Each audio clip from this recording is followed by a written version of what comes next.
YouTube, welcome back. Thank you for joining me. We did something crazy over on stream the other day. We got an entirely new account. We've spent $70 to buy a brand new copy of Modern Warfare 3, and we started playing Modern Warfare Zombies from the absolute beginning, from nothing, from scratch. And let me just say, skill-based matchmaking is heavy inside of MWZ. This is a compilation of our first 6 games, and yeah, it's a ton of fun. We get our very first Dark Ether. Let's go. First, a quick word from this video's paid sponsor, Messy Modding. They're a Call of Duty service company. They go in and unlock camos for you, including Interstellar and Borealis. They have pre-made accounts, nuke services, schematics, and more. Tons of verified reviews on Trustpilot. Use code COOL. There is a link in the description down below. Okay, we got a quick disclaimer to get through here because you're not going to see a lot of the videos from this series posted on this channel. This is going to be primarily reserved for our live streams. We might take a moment or two here and there, but this might be your only opportunity if you don't come out with the live streams to see what we're doing with this brand new Modern Warfare Zombies account. So if you want to stay up to date with it, if you want to see more of it, make sure you're checking us out in the live streams. We're streaming at least 2 days a week. So yeah, go ahead and check those out when you're able to. So we played 6 games over about a 6-hour stream here on this brand new account, and we were able to get our very first Dark Ether unlocked. And I'm just going to kind of take you through some of the highlights from game 1 through game 6 and kind of see how we got there. It's great content for people that have been playing zombies forever because this was so much fun. It absolutely rejuvenated the game for me, and I was having an absolute blast, and so was everybody else on stream. It was fantastic, and it's also great for new people because, hey, you can see some of the strategies I use to unlock the Dark Ether in just 6 games. So let's go. Okay, so the goal for game 1 is very simple. Now you're spawning into the game. You don't have hardly any weapons to choose from. You only have, I think, 1 weapon from each weapon class that's even unlocked for you to use. We chose the striker to bring in for this game, and obviously you can't customize it in any way, so you don't have a lot of ammo. So all of these things you got to take into consideration. So you might want to think about wall buy weapons or contraband weapons, and the game does start you with a few contraband weapons, one of them being the MCW that we're going to use a little bit later on. That actually had 5 attachments to it, and it wasn't too bad. But your main focus here in game 1 is you need to start getting some things like ether tools, things like that. Hopefully you can start unlocking schematics and things, but you need to do a lot of looting and try to complete as many contracts as you can. You're going to be stuck in tier 1, in tier 2. You're probably not going to make it into tier 3 in your very first gameplay unless you get some really lucky loot drops and get some epic tools and things like that. And then just about 16 minutes in, we unlock our very first schematic. We got the Stamina Up recipe. Now, game 1, it's just a grind. You got to go through, you got to get some contracts done. We did a lot in tier 1, quite a few contracts in tier 2. We thought about trying to get into the tier 3 zone, but it wasn't working out very well in our favor. We did make a little pass through the tier 3 zone at the end and did get a little bit of loot from some of the loot crates that were hanging around the tier 3 zone, but we were not able to complete any tier 3 contracts in the first run. That is totally okay. We were able to extract from this game with 3 schematics. We got the raw Ethereum diagram, the Juggernog recipe, and the Stamina Up recipe. And what a successful first game 1 was. So thanks to some of the loot that we were able to get while we were looting inside of game 1 and some of the schematics that we did extract with, we were able to start this game at blue Pack-a-Punch 1. So that gives us a big leg up in game 2. So basically what that did for us, it let us get into the tier 2 zone a whole lot faster because blue Pack 1 is generally enough for the tier 2 zone. So you can pretty much just go straight into tier 2 and start working your way up to hopefully get into tier 3. So we do make it into the tier 3 zone, and we got about 23 minutes left in this game, and we're getting our first taste of tier 3 on this brand new account. Now, one thing that you easily notice is there's nobody else in the tier 3 zone. There is one other squad that's been roaming around tier 3, but it doesn't look like they were doing a whole lot of contracts. So one of the things that I was utilizing here was just using some decoys and the location of this contract and having an ammo cache very nearby in order to be very undergunned. Like, I cannot kill these tier 3 zombies. I am just blue Pack-a-Punch 2 right now with this striker. So we're just utilizing our speed and decoys and things to maneuver around and try to complete this contract. But one thing that is just absolutely overwhelming, and I'm guessing because it's just a new account and there's nobody else in the tier 3 zone, which I think is one of the biggest issues that I seen while doing this gameplay, is the zombie. It was intense. Intense isn't even the right word for it.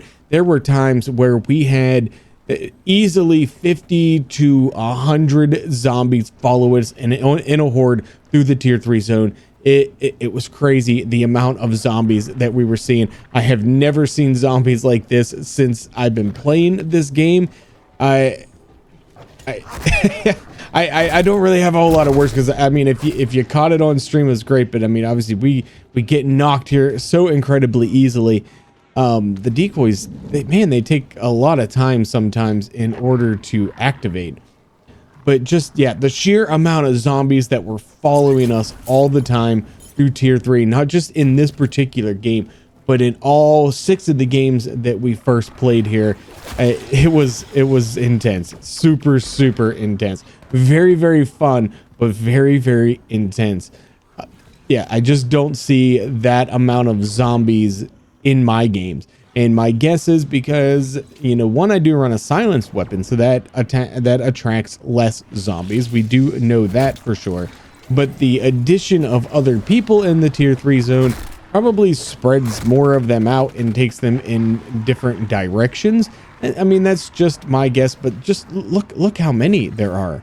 Look, it's insanity, but it was so much fun. And don't forget, you can watch this entire gameplay.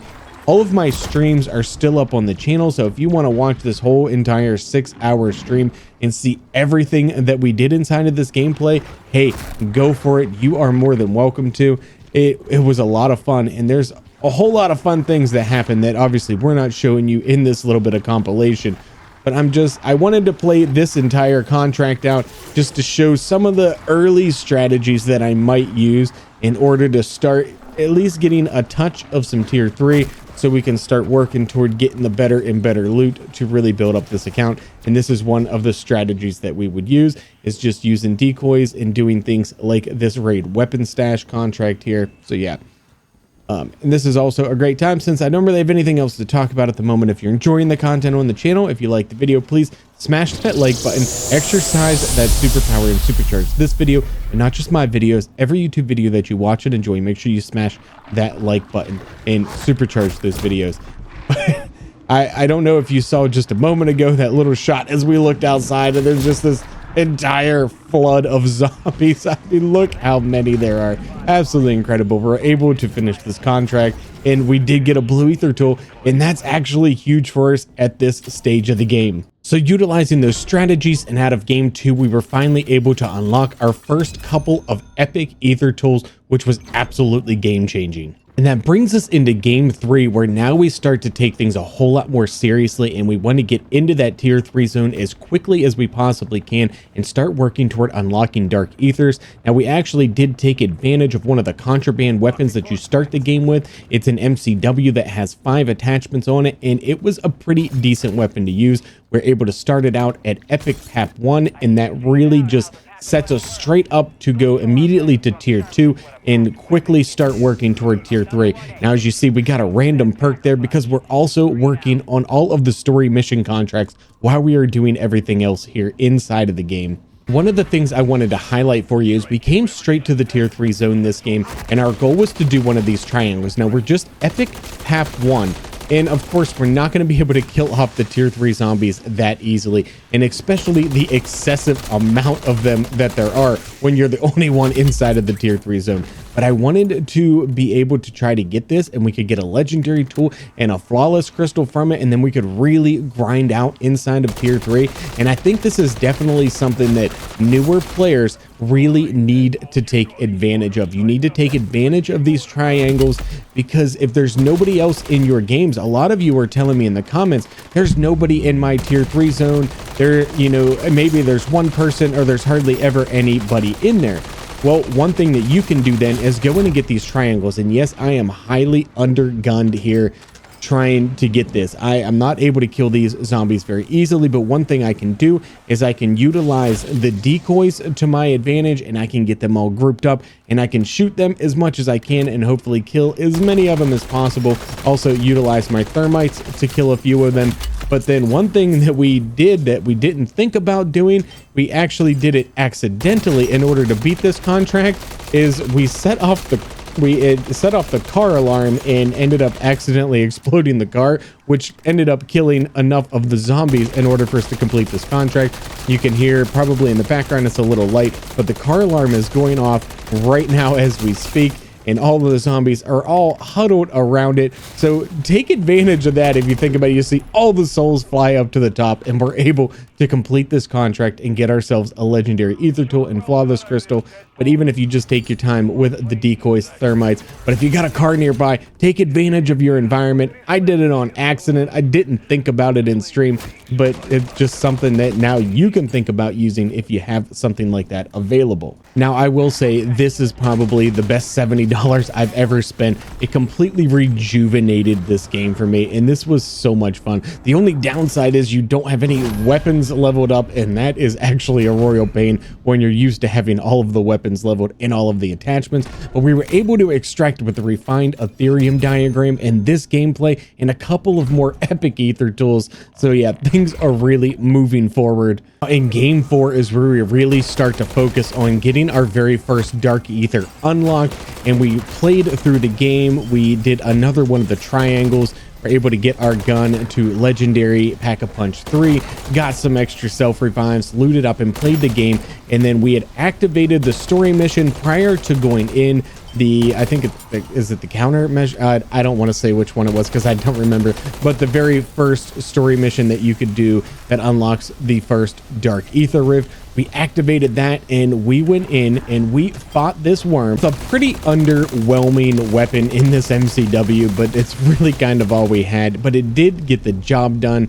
We were able to defeat the story mission worm. We just took our time with it. We did go down a couple of times, but we still had some self revives left at the end, so everything was all good. And we were able to get the locked diary, which is the very first item that you need to place on the pedestals to unlock the very first dark ether rift, which is what we're going to work on in the next 2 gameplays. So over the course of the previous game and this game, we were primarily focused on unlocking all of the items, going through and turning everything gold. And if you're interested in a guide on how to obtain all the items for the first dark ether rift and how to turn them all gold, let me know. I'll be happy to make one for you if there is enough interest in it. I know there's already a lot of guides out there, so I really didn't want to focus on how to do all of that. But that was pretty much our focus of both of the gameplays there, was to just get all of these items and then turn them all gold.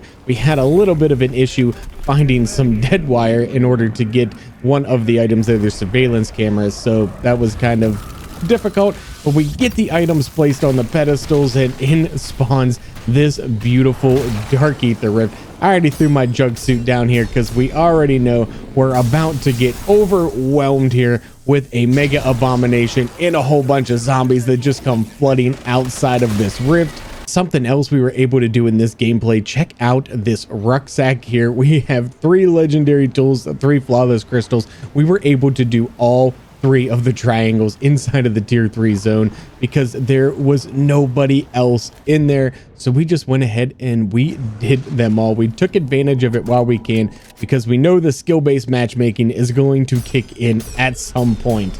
Now, unfortunately, we were not able to complete all of the contracts inside of this dark ether, as this was our last self-revive. So we're just going to get up and head to the exit there. But we were able to get an Elder Sigil. So we are all set to go in and unlock our very first schematics on this brand new account after just 6 games. So yeah, anybody who's new, just this is awesome to check out. If you want to check out all the full videos, go ahead and check out the live streams. Make sure you catch us live. We will be live this weekend. I don't know exactly when, but watch the Discord and watch the community page on our YouTube channel, and we'll have all the information for you. Thank you all so very much for watching. My name is Cool Whip, and I'm out.